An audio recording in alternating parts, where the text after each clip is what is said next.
Bonjour à tous, on est parti pour un rapport de bataille Gloomspite contre Slaves to Darkness, ou plutôt précisément comme Be'lakor, comme je disais. On joue pas contre STD, on joue contre Be'lakor. Et de mon côté, c'est le deuxième test sur table de Kragnos en Gloomspite avec les trolls. Donc par rapport à mon premier essai, la dernière fois, j'ai changé, donc comme je disais, j'ai viré le Rabel Rosa, j'ai viré le Skragot, qui servent à rien. J'ai remplacé Skragot par le Troc Boss, qui grâce au trait de coup est Wizard 1, donc voilà, il fait pratiquement pareil que Skragot, sauf qu'il est beaucoup plus tanky, il fait des dégâts, et sur un malentendu, sur un 3+, il peut potentiellement mettre plus 1 d'attaque sur les trolls, ce qui peut leur faire, enfin, ce qui leur donne beaucoup plus de dégâts, en plus 50%, donc ça peut être beaucoup mieux. Et avec les points que je débloque avec Rabel Rosa, j'ai mis 5 Boingrot, voilà, je voulais essayer, avoir une petite unité un peu qui peut se balader comme ça. Je pense que je vais l'enlever la prochaine fois, je vais mettre des fanatiques de support, donc ceux qui commencent sur table et qui peuvent mettre plus 1 d'attaque sur les lunes clans, hein, donc contrairement à la V3, le buff marche plus sur les trolls. Donc c'est moins fort là-dessus, mais par contre ça peut buffer les Gopapalooza, ce qui est pas nul non plus. Et surtout en fait c'est pour le deuxième, parce que maintenant ils ont, certes ils buffent plus toute l'armée que les lunes clans, mais par contre ils ont un buff supplémentaire. Ils peuvent être moins 1 d'attaque quand on est engagé avec eux. Et donc avec les trolls ça peut être sympa, parce que si on met ces 5 Gugus devant ou derrière collés aux trolls, bah ça peut faire que quand on attaque les trolls on est en moins en attaque, et donc ça renforce le dispositif de défense. Donc je pense que ça peut être plus intéressant, sachant que c'est une liste que je joue en château. Donc voilà, là j'avais mis 5 Boingrot sur les bords, mais j'en ai pas vraiment besoin. C'est vraiment une liste que j'ai envie de jouer en château, donc avoir 5 mecs qui peuvent renforcer la défense dans le château, ça me paraît mieux que ces 5 Boingrot. Donc sinon sur le match-up, c'est probablement le pire match-up que je peux avoir, parce que Be'lakor peut immobiliser la moitié de mon armée juste sur une aptitude, puisque j'ai Kragnos qui vaut 680 points, mais bon, j'ai tous les Gopapalooza qui sont essentiellement là pour supporter Kragnos. Donc en fait c'est quasiment la moitié de mon armée qui peut me neutraliser avec son aptitude de Be'lakor, donc ça c'est extrêmement fort. Et aussi il est éthéré, toute mon armée est Reine-2, voire Reine-3. Donc j'ai très peu d'attaque avec beaucoup de reines, ce qui sert à rien contre Be'lakor, donc je vais avoir des difficultés énormes à le gérer. Prendre 3 tours de corps à corps je crois pour le tuer, c'est extrêmement difficile. Et puis comme d'hab, bah, il a son strike first sur toute son armée avec les 4+, qui va réussir à chaque fois, hein. Sur le 8 occurrence de 4+, il va réussir les 8. Donc voilà, ça c'est toujours compliqué. Ça pour le coup c'est le truc peut-être le moins grave quand je joue contre dans mon armée, parce que les trolls est assez résistant, donc il peut se permettre de se faire frapper dessus avant, même si bon ça fait toujours chier, hein, je vais perdre des trolls avant de frapper, mais bon c'est pas comme si j'avais des Boingrot et qui seraient tous décimés avant de frapper, quoi.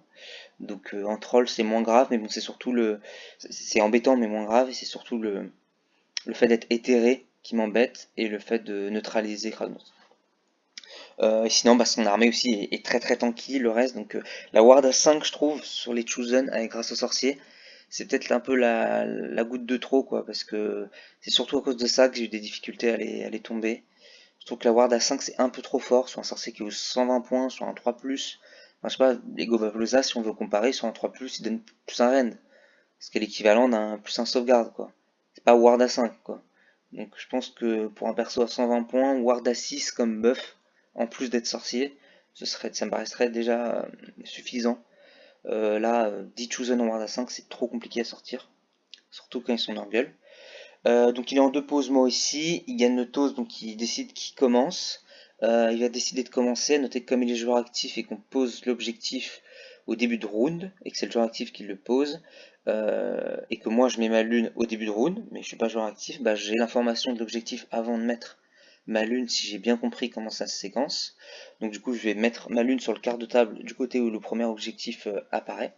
Donc on est sur Star Strike, hein, il y aura un objectif round 1 et 2 au total. Puis après pour le reste de la partie il y aura 3 objectifs. Donc sachant que il n'y a pas de one to mort, c'est 3 points si on a un objectif, 3 points si on a mort, donc c'est 0, 3 ou 6 selon les primaires. Voilà, donc premier tour il part sur les flancs, il va faire les flancs avec ses chevaliers et ses furies, sachant qu'il avait mesuré avant qu'il pouvait à la fois faire les flancs avec ses chevaliers et en même temps taguer l'objectif. Il va lancer une Gravetide et des Shackles, et moi de mon côté je vais faire une intervention magique pour TP 6 trolls sur l'objectif, sachant que je vais rester dans la moitié de l'objectif ici. Donc en fait je reste dans mon quart de table. Donc là je vais être en save à 3, save à 2 sur une défense en règle, ward à 5. Donc je lui envoie 30 PV, save à 2, ward à 5 à descendre sur l'objectif. Je me dis que c'est quand même une bonne idée. J'ai pas en tête les stats des Vanguard, je sais pas précisément à ce moment-là combien de dégâts elle peut me faire, mais je pense vraiment pas qu'il puisse me les tomber. Là, grâce à la vidéo rapport de bataille, on va regarder précisément quels étaient les probas de ces Vanguard et de ces Chaos Knight sur les trolls. Jamais de la vie il aurait dû me sortir les 6. Bon, il va réussir à me sortir les 6, voilà, un fait de jeu très improbable, mais bon, c'est comme ça. Donc là, il avance ses Furies, il avance ses Chaos Knight, il avance ses Vanguard pour récupérer l'objectif qui veut 6 points, hein, donc il faut quand même envoyer des ressources. Il va faire ses 2 charges, et là, voilà, il va laver les 6 trolls. La probabilité de faire ça était extrêmement faible, parce que, normalement, on est en train d'en discuter d'ailleurs, normalement, sa première activation des 3 Vanguard dans l'autre attaque, il a 60% de chance de tuer un troll. Donc une chance raisonnable, pas garantie, mais raisonnable de tuer un troll. Il a même pas 7% de chance de tuer 2 trolls. Donc c'est-à-dire que dans quasiment toutes les parties, il va au mieux, il va m'en tuer un. Voire même des fois, quand même dans 40% des parties, m'en tuerait 0, à noter. Mais bon, on va partir du principe qu'il a un petit peu de chance, il m'en tue un. Ensuite, moi, je réplique, sachant que dans la légende, sous mes trolls, quand il frappe, il se soigne. Donc, s'il me met 1 ou 2 PV sur le deuxième, parce qu'il a encore un peu plus de chance, je vais les soigner. Donc, en gros, j'aurai après 5 trolls full PV. Mais 5 trolls, ils ont 80% de chance de tuer un Varangar. Sachant que je suis en défense en règle, hein, je compte vraiment le 4+ de plus. 80% de chance de tuer un Varangar. Donc, si lui, avec ses 60% de chance, il m'a tué un troll, là, on va partir du principe qu'avec mes 80% de chance, je lui tue aussi un Varangar.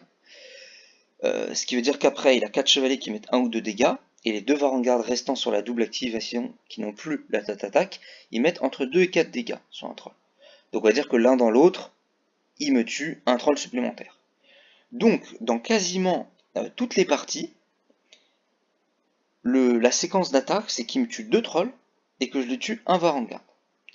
Ce qui signifie que déjà, il me reste les 3 quarts de mon pack, et pas 0 troll, et que surtout, et c'est ça qui est aussi pas le plus important mais très important, c'est que comme il me reste 4 trolls, et lui 2 Vanguard et 4 chevaliers sur l'objectif, il a OC8 et j'ai OC8.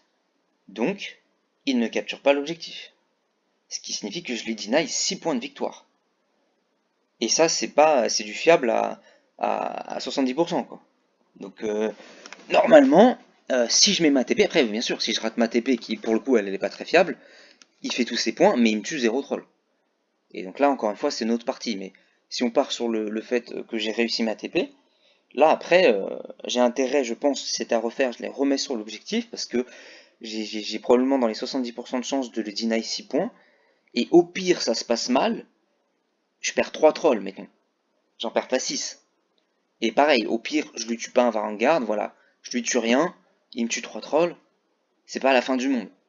Là, pour un plan de jeu où je peux lui deny 6 points, c'est pas la fin du monde.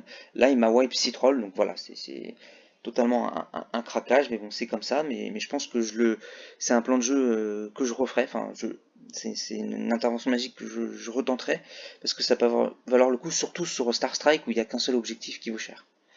Mais bon, voilà comment ça s'est passé.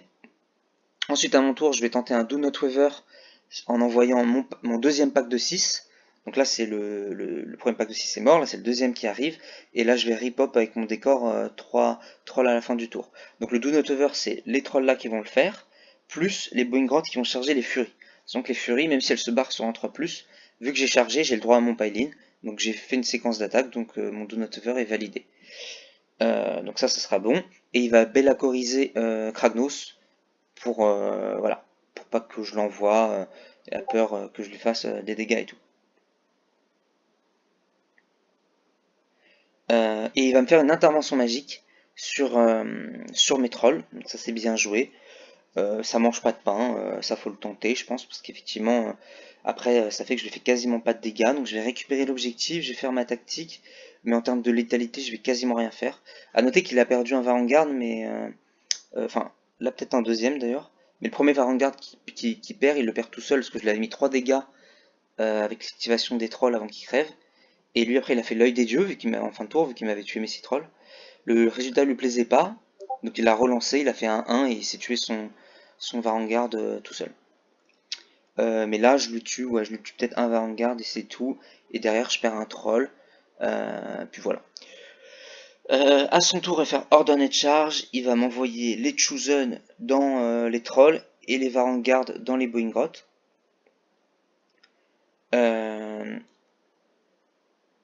Il va rester engagé avec le reste. Donc là, il va me faire des dégâts plus raisonnables. Parce qu'il va pas me tuer euh, 6 trolls d'un coup. Alors, il va en tuer 5. Mais bon, là, il a un peu plus de monde. Euh, la double activation, etc. Je vais frapper un peu avant. Enfin, c'est un peu moins choquant. Surtout que 10 Chosen, ça fait plus de dégâts que 3 Vanguard. Donc il me lave. Moi, je vais faire en sorte avec tous mes palines et tout de mettre eux, de les faire frapper dans les Chosen pour en tuer au moins 3. Pour limiter la casse sur la double activation. Donc j'arrive à lui tuer 3 Chosen, lui il me tue 4 trolls dans le pack de 6 et un troll dans le pack de 3, donc 5 trolls. Il fait sa tactique, il refait 10 points. J'ai pas noté le plus 6 au début, mais il fait bien 10 et 10, donc là il est à 20 points. À mon tour, là, Kragnos n'est plus bellacorisé. On va enfin pouvoir jouer avec. Donc je vais tenter un Cunning Approach. Je me dis que je peux lui envoyer là potentiellement 1500 points d'armée de synergie dans cette Chosen. Normalement, je devrais pouvoir les tuer. Sachant que de toute façon, j'ai envie de les tuer. Parce que c'est sa menace principale. Donc je me dis autant faire une tactique où je vais les tuer. Sachant que je vais pas avoir 1000 occasions de faire Cunning Approach. Donc là, vu qu'il est engagé avec mes 2 trolls, bah, je désigne eux qui sont engagés avec mes trolls. Et je me dis que Kragnos doit venir les choper. Et que je dois les buter d'une manière ou d'une autre. Le problème, c'est qu'avec la ward à 5, en fait, je vais pas y arriver. C'est vraiment ce problème de la ward à 5. S'il avait une ward à 6, je pense que ça serait passé. Mais la ward à 5 le rend beaucoup trop tanky. Surtout que, bon, encore une fois, il frappe tout le temps avant, donc il me fait perdre aussi beaucoup de DPS. Parce que lui 4+, réussi, donc c'est quand même un peu embêtant. Mais bon, je me dis que dans tous les cas, là, au niveau du plan de jeu, là, que je précise, vu qu'il y a quand même beaucoup d'NSS qui me bloquent la route, je me dis que j'ai une tentative pour banish la Riptide. Si ça marche pas, Kragnos peut venir se coller aux Shackles, qui m'interdisent pas, vu qu'elles sont statiques, de me mettre dans les 3 d'elles. Ensuite, charger à 3d6 sur la Riptide, donc passer par là. Puis après, paline de 3, range de 3 avec mon gros Q énorme.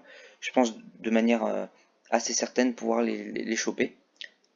Mais bon, je vais faire mon banish, donc comme ça simplifie la route, je vais tout droit. Je colle mon plus 1 reine sur Kragnos, et je colle mon Mesmerize sur les Chosen. Donc là, au niveau de ma phase de magie, j'étais plutôt optimiste. Je me dis quand même jusque là, ça marche bien. J'ai réussi mes 2-3 plus importants. En plus, cerise sur le gâteau, je réussis mon nuage fongique avec contrôle, qui va avoir moins 1 pour me toucher. Je me dis ça peut être pas mal. Sachant que par contre je me suis un peu emballé, là j'ai fait une grosse erreur sur le champi. Donc c'est la première fois que je joue le champi. Et je me dis tiens, il fait des dégâts de zone, je vais le mettre en plein milieu du gros blob. Ça va être rigolo, on va faire des dégâts. Sauf que contre son armée, en vrai le champi est assez mauvais. Parce que je lance autant de dés qu'il a de figurines dans l'unité. Donc au début, ok, la première fois je vais lancer 3-4 dés. Là 7 dés sur les Chosen, donc ouais, ça rajoute 2 BM, c'est quand même pas mal, par rapport à ma tactique, c'est quand même pas mauvais. Le problème, c'est que je l'ai pas mis au bon endroit. À la rigueur, j'aurais pu quand même tenter de le lancer, mais le mettre ici, juste pour avoir des Chosen à 6 pouces. Mais je me suis emballé, je l'ai mis en plein milieu comme ça, parce que voilà, je voulais l'essayer. Je me dis, je vais le mettre en plein milieu, et j'ai pas fait gaffe au moment de lancer que ça engageait Bellacore. Et ça va me coûter cher comme erreur, parce qu'en fait, il va pouvoir strifer autour du champignon avec Bellacore et venir taper dans Kragnos quand Kragnos va arriver. Et il va lui mettre beaucoup de dégâts. Au moins 6 dégâts je crois, si c'est pas plus. Donc ça fait vraiment chier, là pour le coup c'est une erreur de ma part. Mais bon, je retiens, c'était la première fois que je le jouais, donc forcément je l'ai pas joué de manière opti. Donc là j'envoie tout, même les Gobapalooza dans l'objectif, parce qu'ils ont un très bon OC. Pour ça qu'en fait finalement, j'avais dit la première fois que je verrais peut-être une unité de Gobapalooza. mettre plus de trolls, mais en fait les trolls ils vont prendre des coups en point, donc j'ai pas envie de m'habituer en jouer 18. Et les Gopalza quand même, ils sont quand même très bons, et ça ramène de l'OC, et ça peut manquer en troll, donc je continue quand même en jouer 2 packs, je trouve que quand même c'est pas mauvais. Donc là je vais les ramener, ça aussi qui va me permettre de capturer l'objectif pendant assez longtemps, hein. C'est aussi les OC des Gopalooza. Donc je calme ma charge de Kragnos. Malheureusement, les Goba vont pas être assez loin. Ça va se jouer à 0,1 ou 0,2 boost près pour que je puisse avoir la garde d'honneur sur Kragnos. Donc là aussi, c'est très embêtant de ne pas l'avoir parce que si je l'avais eu, et c'est vraiment, ça se joue à quasiment rien. Au mieux, il y a 0,3 pouces maximum qui m'empêche d'avoir la garde d'honneur pour être Olivier 26 avec mes Goba de Kragnos. Je sais pas combien j'avais de PC, probablement pas beaucoup, c'est pour ça que j'ai pas fait une course auto. Mais bon, c'est vraiment dommage, parce que là, ça lui aurait enlevé un d'attaque sur ses Chosen, et sur Bellacore après son Strife. Donc en fait, j'aurais pris beaucoup moins de dégâts, parce qu'en fait, ce qui s'est passé, c'est que, comme je disais, il va réussir tous ses 4+, donc il va activer les Chosen, il va one-shot le troll, le Big Boss Troll, donc je perds ma bulle de moins 1 hit, je perds 5 attaques, Reine-2, dégâts des 6, donc c'est embêtant. Il va mettre 6 dégâts dans Kragnos, c'est embêtant. Et il va mettre des dégâts dans les trolls, c'est moins grave, mais c'est embêtant. Mais vraiment, le fait à quelques dixièmes de pouce près ne pas avoir la garde d'honneur, ça c'est vraiment embêtant. Et en fait, après, bah, avec tout, donc avec 1500 points d'armée, un Kragnos, Reine-3, voire Reine-4, vu qu'il a plus un de Reine sur certains profils. Lui, il est en Mesmerize, donc il a pas de bonus de défense. J'ai 4 trolls, Kragnos, double buff de Gobapalooza, plus les Gobalza qui frappent. J'arrive pas à tuer cette Chosen. Donc je rate ma tactique. Je récupère l'objectif, mais je rate ma tactique. Là, faudrait que je refasse aussi. Tout à l'heure, j'ai pris le temps de faire les probas des Vanguard sur mes trolls. Là, faudrait que je regarde les probas que j'avais de les tuer. Il faut que je me prépare. Là, bon, c'est que la deuxième fois que je loue cette liste sur table. Donc j'ai pas encore tous les papiers, les stats et tout sur le coude pour fiabiliser mes plans de jeu. Là, faudrait que je prenne le temps de voir si j'ai fait une erreur en faisant une tactique que j'avais peu de chance de faire. D'autre manière, j'aurais mis mes dégâts sur les Chosen, parce qu'il fallait les tuer, mais j'aurais peut-être pu réfléchir à une autre tactique plus fiable. À voir, faudra que je fasse les stats. Donc soit la stat était pas très élevée, c'est une erreur de ma part d'avoir essayé de faire ça, soit la stat était élevée et puis bah c'est tant pis. Mais je pense que j'aurais peut-être dû en fait probablement choisir une autre tactique, mais bon, c'est un peu dommage qu'il reste qu'il reste des Chosen, parce qu'en plus aussi, oui, c'est ça aussi que ça me coûte cher, le Strife de Bellacore dans le champignon, et c'est là où le champignon m'a probablement fait perdre la partie, le champignon. C'est qu'en plus de permettre à Bellacore de frapper, Bellacore va être engagé, donc moi aussi je vais perdre un d'attaque sur tous mes mecs. Et là c'est terrible. Enfin, tout sur tous mes mecs, sur Kragnos, donc c'est chiant. Donc vraiment ce champignon m'a coûté extrêmement cher dans la game, faudra que je fasse attention comment je le joue. C'est la première fois que je joue, c'est la première fois que je joue des sorts statiques, et là je me suis un peu emballé en me disant c'est de la zone, faut le mettre en plein milieu. Tant pis, on est là pour ça, pour essayer. Donc je rate ma tactique, mais je fais quand même 6 points de primaire. À son tour, il va faire un Tech d'Irlande. Moi je vais rater un slate de l'entourage sur Bellacore, parce qu'en fait ma reine sert à rien. J'ai moins 1 d'attaque avec le seul élu qui reste vivant. Kragnos va mourir parce qu'il perd son duel contre Bellacore. Donc en 2 phases de close, Bellacore tue Kragnos, alors que, enfin voilà. Donc là je perds un peu toutes mes pièces. Je vais encore rater une tactique. De toute façon, j'avais pas grand chose d'autre à tenter là avec le peu de ressources qui me restait, mais je vais par contre réussir à continuer à avoir des 6 points de primaire, parce que là il manque des photos. Mais en fait à un moment donné pendant son tour là, donc après ce combat là, pendant son tour, ces 2 trolls là vont être désengagés des Chosen vu qu'il y en a plein qui vont mourir. Et je vais contrecharger avec les trolls pour aller sur l'objectif où il y a son sorcier. J'avais une contrecharge possible sur les chevaliers là-bas, à un autre moment. Mais je vais contrecharger sur les... je sais plus à quel moment, non. Non, enfin en tout cas, voilà, c'est sûr que je vais faire ça. Je vais contrecharger ici pour aller poser mes fesses sur l'objectif. Et comme ça, je vais continuer à scorer du primaire. Je vais prendre à un moment donné, vu que j'arrive pas à passer mes tactiques, il n'y a rien qui marche, je me dis c'est pas grave, je vais prendre un double tour, juste pour continuer à faire mes 6 de primaire à chaque fois. Lui il va me caler un Tech Land ses Varangard que je peux pas m'empêcher. Do Not Weather à la fin.